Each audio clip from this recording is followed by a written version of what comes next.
Kucharski, and I'm a licensed therapist in Colorado. I've been specializing in eating disorders for quite a while now and trauma-informed therapy. I thought it would be wonderful to be able to bring a training to everybody on how to work with disordered eating from a trauma-informed perspective. So we are going to be having a upcoming training where you're going to be able to learn specific skills and techniques for being able to work with people who experience disordered eating and also have a trauma history. We are aware that trauma often is behind a lot of behaviors that we might struggle with. And so this is a great way for you to be able to learn how to navigate both of these tough topics while meeting your client where they're at from a trauma-informed perspective. This training is going to be geared towards people who have had no experience with disordered eating but really would like to start, as well as people who may have been involved in the field for quite a while but need to bulk up some tips and techniques for working with clients from a more trauma-informed perspective. So please join us. I would love to also field some questions and to give you some ideas on what you might be able to expect from this upcoming training. Okay, so our first question is, what are some red flags of disordered eating? So, one of the things that we will be talking about in this training is that there are going to be things that you can be watching for or noticing that your client may be disclosing to you. So, a reluctance to talk about food and eating habits might be our first red flag, as well as the perhaps constant struggle with body image, dissatisfaction with how you present, how you look. You might be hearing things consistently about chronic dieting or fad dieting. Um, you might be hearing comments about comparison to others. All of those are things that we will experience frequently from clients, but would also be red flags that this would be an area we would like to explore more with our client. What would be another question? What do I do when a client does not want to address eating in therapy? We want to meet our clients where they're at. And part of looking at this from a trauma informed perspective is that we recognize that consent is going to be incredibly important in this process.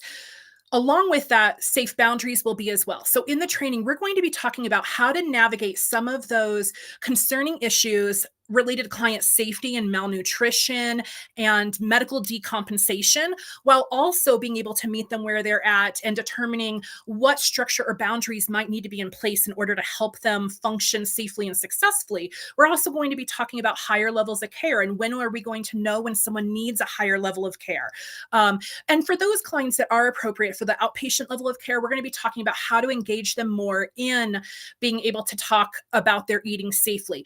Sometimes we may actually need to look at working with some adjunctive providers like a registered dietitian who might be able to help support that process with someone who's not wanting to talk about their eating. As well as how to use the coping techniques that they already have and the therapeutic skills we already have to be able to help them more comfortably and safely talk about their disordered eating patterns and behaviors. What are your recommendations for how to assess clients' eating habits?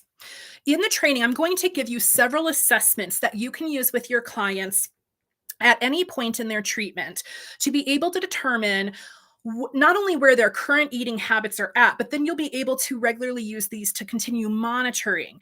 So, when we're assessing their eating habits, a lot of that conversation is going to be happening just through our day-to-day dialogue. And then there are going to be specific techniques and tools that you can use outside of that. Some of those will be assessments that we'll talk about. We'll talk about recovery record and how to use that with clients, and give you some ways to be able to help monitor when you're not always able to be seeing them and talking to them regularly, but want to make sure they're maintaining progress throughout the week.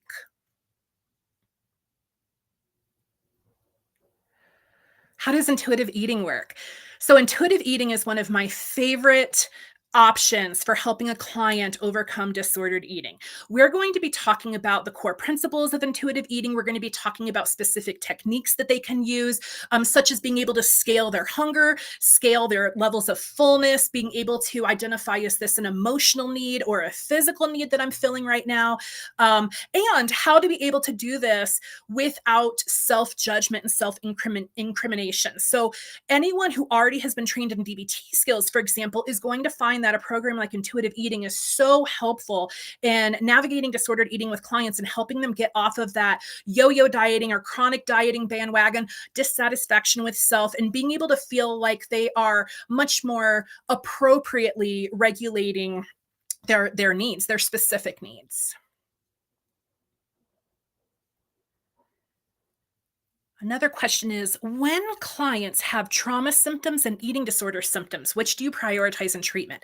We're going to spend a lot of time talking about why it's generally important to address the disordered eating symptoms first, but from a trauma informed lens. So, one of what we'll be talking about is how research shows that if we jump too quickly into the trauma, that can actually be destabilizing for a client. So, we have to be careful about how we navigate that. The beginning phase of our treatment with a client is going to be really focused on establishing that safety and that rapport. While at the same time attending to the disordered eating behavior, we do have to prioritize that, because if somebody is experiencing a medically compromised state, malnutrition, uh, perhaps they're moving into much more severe types of effects on the body now, such as bone density loss, anemia, things like that. We are going to really need to prioritize that to help navigate that with their medical professionals, perhaps a dietitian. And so the return to their health is going to be really critical, but doing that from a trauma informed lens so that we're also not accidentally further increasing their desire to escape through the use of disordered eating behaviors and compensatory behaviors. Let's take a maybe a couple more questions. How can therapists decrease the impact of weight stigma on clients?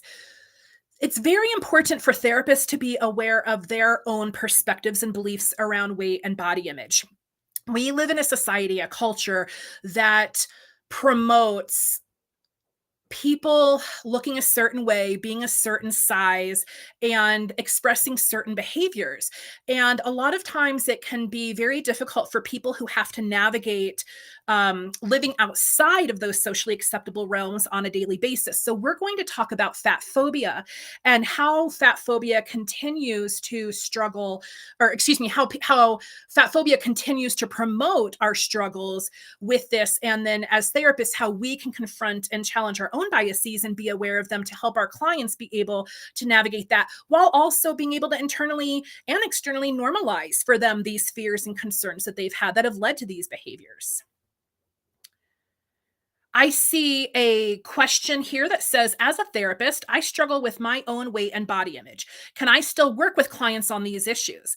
Will this training cover how to deal with my own reactions to my clients? Yes, you absolutely still can work with these issues with your clients. We will talk about how, generally speaking, it's best for us also to be doing this work as well. Obviously, with boundaries, we're not going to be discussing our process with our clients, but it is completely normal, and it happens frequently that therapists are doing their own therapeutic work, to be able to confront their own biases while helping clients be able to navigate that as well. If for any reason you feel like you would not be able to safely do that at this time, or you feel like you yourself might be medically compromised, that's understandable. And if you need to perhaps focus on that and attend to these emerging topics with your clients at a later date, that would be understandable as well. And then one more question I believe had just popped up. What is body positivity? So, body positivity is a phrase that has been coined and been around for quite a while. regarding how we feel about ourselves. We're actually starting to use more of terminology related to body respect or body neutrality because it can be so difficult for people to feel positive all of the times about their bodies, and that term actually has created a little bit more anxiety for a lot of people. So over the years we've learned that while body positivity is still a term you're going to hear frequently that we'll be talking about, we're really going to be focusing on how do we respect our bodies? How do we feel more neutral or neutralized about our bodies? Maybe and maybe that's going to mean that some days we feel very grateful for what our bodies can do for us, and other days we might be struggling, and that's okay. We want to normalize that too, and talk about how we navigate that in this culture that we live in, especially as therapists. So, thank you so much for your participation today. I really look forward to seeing you at the training. And please click on the link above if you would like to register. We have some great things in store.